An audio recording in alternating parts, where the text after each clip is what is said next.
When Grace and I first met, it felt like everything in my life had finally clicked into place. She wasn't just beautiful, though she was that too. She was smart, ambitious, and had this magnetic energy that could light up a room. We dated for 2 years before we got married, and during that time, I genuinely believed I'd found the person I was meant to spend my life with. Our relationship felt effortless, like we were partners in every sense of the word. We had late-night talks about our future, dreams of traveling the world, and an unspoken agreement that we'd always have each other's backs. The first couple of years of our marriage were just as good. Sure, we had our disagreements, who doesn't? But nothing ever felt insurmountable. We laughed more than we argued, and even the tough moments seemed to bring us closer together. I used to tell my friends how lucky I felt, and they joked that Grace and I were the perfect couple. At the time, it felt true, felt unshakable. But then, somewhere along the way, things started to change. At first, it was subtle, almost unnoticeable. Grace took a new position at work, one that came with a bigger paycheck and a lot more responsibility. It also came with late nights, frequent travel, and an increasing number of excuses for why she couldn't be home. I was proud of her, of course. She was chasing her goals, and I wanted to be supportive. But as her work hours grew longer, our time together shrank. When we did have time, it felt off, like there was a wall between us that hadn't been there before. I tried to brush it off. Relationships go through phases, I told myself. We were just busy, stressed. Everyone says marriage is hard work, right? But the little things kept piling up. Conversations that used to flow naturally now felt forced. She'd be glued to her phone, smiling at texts she wouldn't explain. Our arguments became more frequent, and even the smallest disagreements felt like they carried a weight they never used to. The turning point came on a quiet Saturday morning. Grace had left early to run errands, leaving me alone to tackle the ever-growing list of household chores. Cleaning out the car was at the top of that list, so I grabbed the vacuum and headed to the driveway. That's when I found it. Underneath the passenger seat, half hidden by a loose floor mat, was a pair of women's underwear. At first, I didn't process what I was holding. They weren't the kind of thing Grace usually wore. These were bold, lacy, something I would have remembered seeing before. I stared at them for a long moment, trying to come up with a reasonable explanation. Maybe they fell out of a gym bag? Maybe they were stuck to a jacket and ended up there by accident? But no matter how many excuses I tried to conjure, none of them made sense. A sinking feeling settled in my chest. This wasn't just a mistake. This wasn't nothing. I could feel the certainty of it like a weight pressing down on me. Something was deeply, irreversibly wrong. I didn't confront her right away. Instead, I put the underwear back where I found them and spent the rest of the day trying to act normal. I wanted to see if she'd bring it up, if there was any chance this was innocent. But Grace didn't say a word. If anything, she seemed more distant than ever, barely looking up from her phone when I asked about her day. I could have screamed, demanded answers right then and there, but something stopped me. Maybe I wasn't ready to hear the truth. Maybe I was still hoping I was wrong. That night, as we lay in bed, the silence between us felt heavier than ever. I stared at the ceiling, my mind racing with questions I couldn't bring myself to ask. If she was hiding something, how long had it been going on? Was I the fool who hadn't noticed, or had she just gotten that good at lying? The worst part was that I still wanted to believe her. I wanted to believe that the person I'd built my life with couldn't betray me like this. But deep down, I knew. I knew this was just the beginning of something I couldn't ignore any longer. Once I found the underwear, I couldn't stop noticing the cracks in our marriage that I tried so hard to ignore. Grace's behavior was different. Distracted, distant, and increasingly irritable whenever I asked her about her work trips. She'd roll her eyes, sigh heavily, and dismiss my questions like they were an annoyance rather than concern. It wasn't just the conversations, though. She spent a lot of time on her phone, tilting the screen away whenever I walked into the room. At night, she'd put it face down on the nightstand or tuck it under her pillow, something she never used to do. The intimacy that had once been a cornerstone of our relationship was practically non-existent. I'd reach for her and she'd find an excuse. Too tired, too stressed, not feeling well. I convinced myself for weeks that I was imagining things, but deep down, I couldn't shake the feeling that I wasn't. The final straw came one Thursday evening. Grace was getting ready to leave for yet another late meeting. I watched her as she put on makeup, something she rarely bothered with unless we were going out. She was wearing a dress I hadn't seen in months, paired with heels I didn't even know she still owned. "You look nice," I said, testing the waters. "Big meeting?" She smiled, but it didn't reach her eyes. "Yeah, just a client dinner," she replied, brushing past me on her way to the door. The scent of her perfume lingered in the air long after she'd left. Couldn't let it go. My gut told me there was more to her meeting than she was letting on. So, for the first time in our marriage, I did something I never thought I'd do. I decided to follow her. I waited about 10 minutes after she left, giving her enough of a head start that she wouldn't notice me. My hands were steady on the wheel, my mind sharp and focused as I drove. It felt surreal, like I was stepping into someone else's life. I'd always prided myself on being the kind of husband who trusted his wife implicitly. Yet here I was, tailing her car through the dimly lit streets of our city. She parked outside a cafe downtown, one of those trendy spots where people go for overpriced coffee and craft cocktails. I pulled into a spot a few cars back, angling myself just enough to see through the large windows without being obvious. That's when I saw him. He was sitting at a corner table, leaning back in his chair with the kind of easy confidence that immediately grated on me. Grace walked in moments later, scanning the room until her eyes landed on him. She smiled, a warm, genuine smile I hadn't seen from her in months. He stood up to greet her, and the way they hugged made my stomach drop. It wasn't casual. It was familiar. I stayed in the car, gripping the steering wheel so tightly my knuckles turned white. They talked animatedly, laughing in a way that made my chest ache. I couldn't hear them, but their body language told me everything I needed to know. The way they leaned in close, the way she touched his arm lightly as she spoke. It was all too intimate to be professional. I thought about confronting her right then and there, storming into the cafe and demanding answers. But something held me back. I needed more than suspicion. I needed proof. They left the cafe after about an hour, and I followed at a safe distance. My heart was pounding, my mind racing with 1,000 worst-case scenarios. When they pulled into the parking lot of a hotel, everything in me wanted to slam on the brakes and turn around. But I couldn't. I had to see it through. From my car, I watched them walk into the lobby together, side by side. They didn't check their surroundings or hesitate. They walked in like they belonged there, like they'd done it before. I sat there for a long time, staring at the hotel's glowing sign and feeling like my entire world was crumbling around me. This was the moment I'd been dreading, the one I'd been trying to convince myself wouldn't come. But here it was, undeniable and devastating. Grace, the woman I thought I knew better than anyone, had betrayed me in the most personal, gut-wrenching way imaginable. I didn't go inside. I didn't need to. The truth was right there in front of me, as clear as the neon sign above the hotel's entrance. I drove home in silence, my mind numb, my body on autopilot. When I walked into our house, it felt foreign to me, like it belonged to someone else. I sat in the dark for hours, trying to make sense of what I'd just seen. But the only thing I could think was, what do I do now?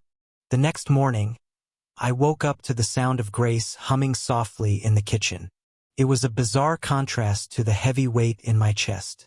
I'd spent the entire night replaying what I'd seen, every detail etched into my mind like a permanent scar. I knew I couldn't keep this inside any longer. It was time to confront her. When I walked into the kitchen, she looked up and smiled, but there was something off about it. Maybe I was imagining it, or maybe it was because I now knew the truth. Either way, I didn't respond. Instead, I poured myself a cup of coffee and sat down at the table across from her. So, how was your meeting last night? I asked casually, keeping my tone even. She barely hesitated. It was fine. Just a long dinner, nothing exciting. She didn't look up from her phone. I stared at her, trying to decide whether to keep probing or to lay it all out at once. And how's your coworker? You seem to be spending a lot of time with him lately. That got her attention. She glanced up, her expression carefully neutral. What are you talking about? She asked, her voice tinged with irritation. I'm talking about the guy you met at the cafe last night. The one you left with. The one you went to a hotel with. The words came out sharper than I intended, but I didn't care. I was done playing games. Her face froze for a moment, just long enough for me to catch the flicker of panic in her eyes. But then she recovered, leaning back in her chair with a scoff. Are you seriously following me now? That's pathetic, Owen. Pathetic. That word stung more than I wanted to admit. Don't turn this around on me, I said, my voice steady. I know what I saw, Grace. You can lie to yourself all you want, but don't insult me by pretending it didn't happen. She crossed her arms, her jaw tightening. You're being paranoid. Nothing happened. We were just talking. At a hotel? I shot back, raising an eyebrow. That's where you do all your talking? She didn't answer. Instead, she rolled her eyes and stood up, walking over to the sink to rinse out her mug. I'm not doing this with you, she said, her tone dismissive. You've clearly made up your mind, so what's the point? Her lack of remorse hit me harder than the betrayal itself. She wasn't even trying to deny it anymore. She wasn't apologizing or explaining.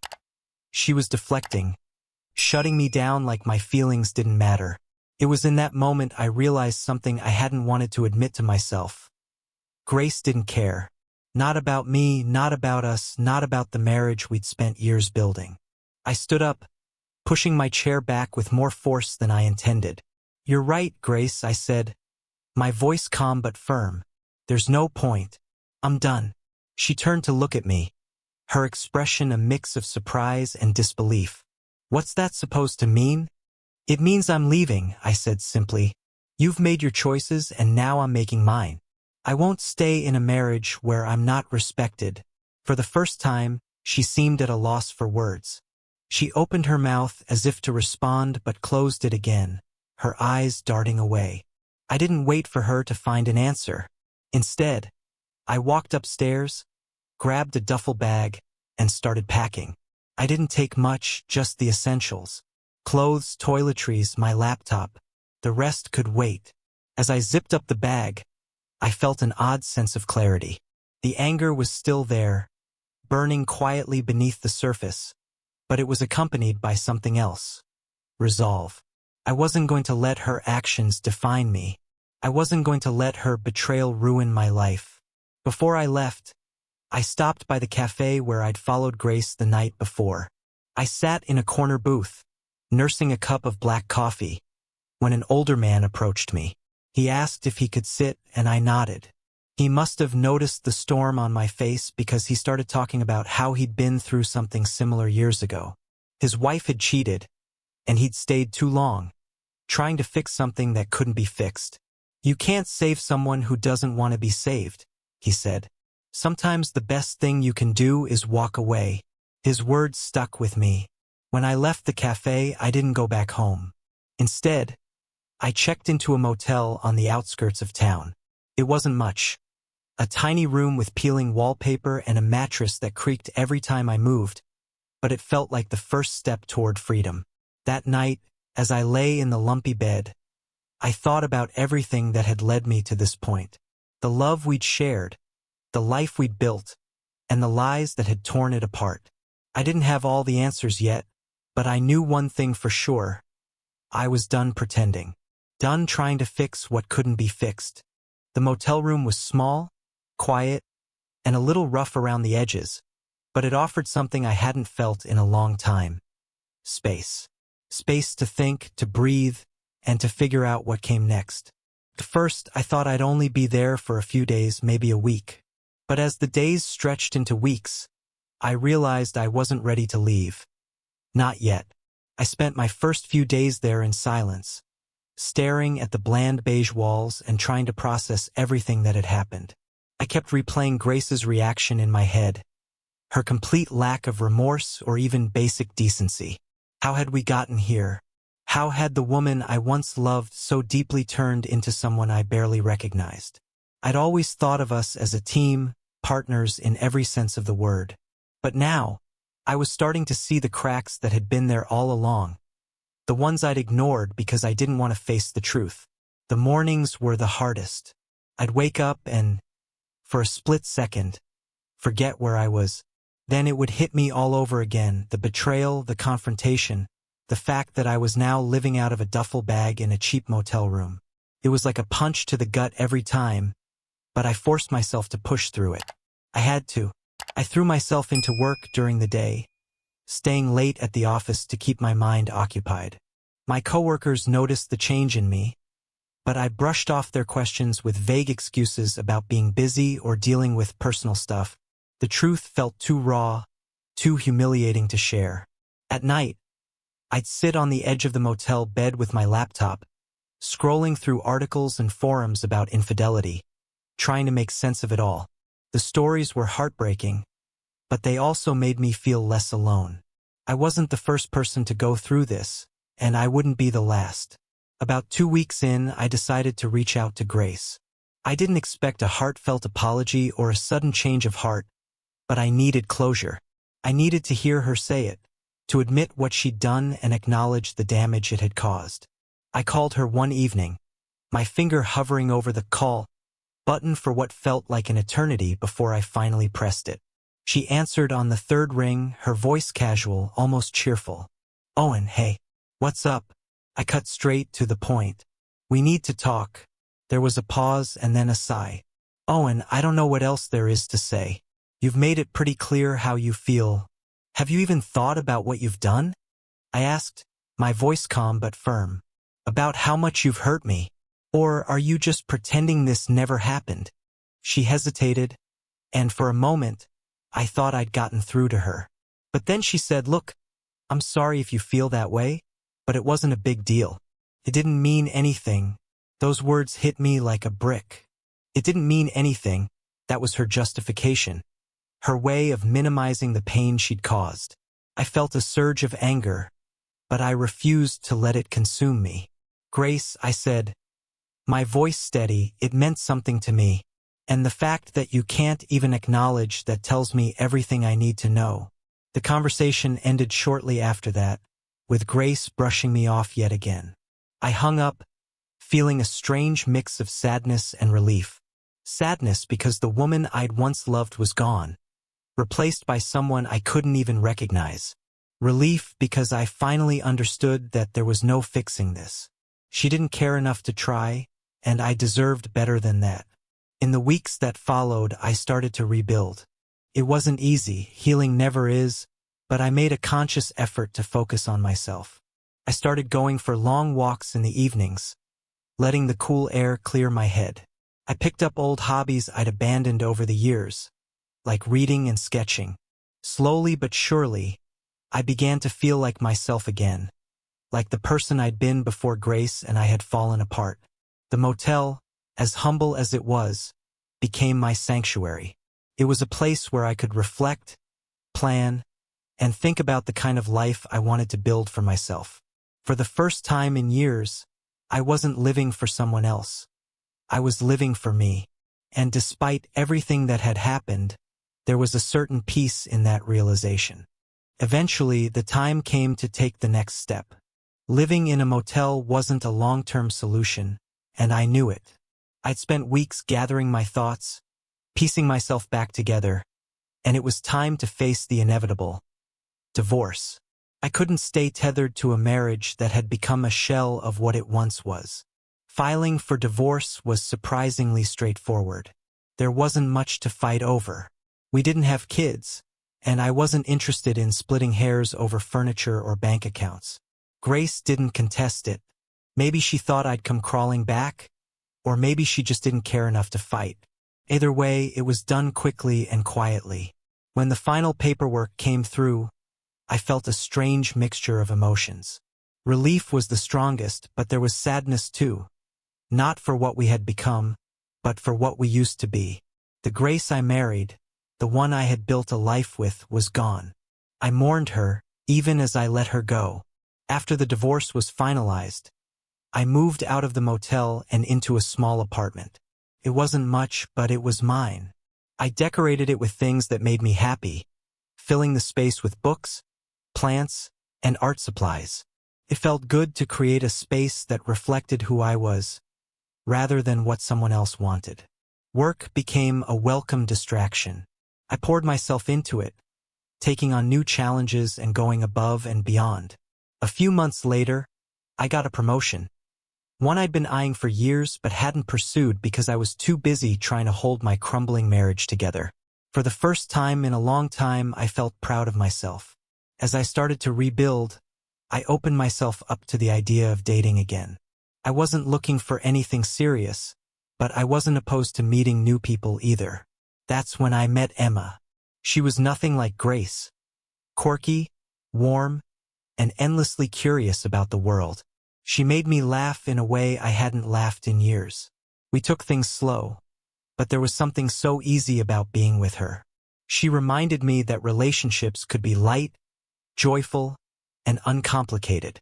But just as I was beginning to find my footing, Grace reappeared.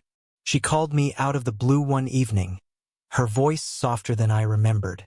"Owen," she said, "I've been thinking a lot about us, about everything that happened. I'm so sorry." Her apology caught me off guard. For a moment, I didn't know what to say, but then she kept talking. "I made a mistake," she continued. "I ruined everything, and I regret it every day. Can we just talk? I want to make things right." I didn't feel anger or bitterness, just exhaustion. "Grace," I said after a long pause, "it's too late. We're done." She didn't take it well. Over the next few weeks, she called and texted repeatedly, each message more desperate than the last. She told me she was miserable, that her life had fallen apart after I left. She even hinted at moving to another state, saying it could be a fresh start for both of us. "We can leave everything behind," she said. "Start over somewhere new." I told her no every time. There was no anger in my voice, no malice, just a firm refusal. I had rebuilt my life, and I wasn't going to sacrifice my peace for someone who hadn't valued it in the first place. Looking back now, I'm grateful for everything I went through. It wasn't easy. It was messy, painful, and at times, soul-crushing. But it forced me to grow in ways I never thought possible. I learned the importance of self-respect, of setting boundaries, and of walking away from people who no longer serve your happiness. What would it take for you to walk away from someone who no longer values you? How do you start over when everything feels like it's falling apart? I'd love to hear your thoughts.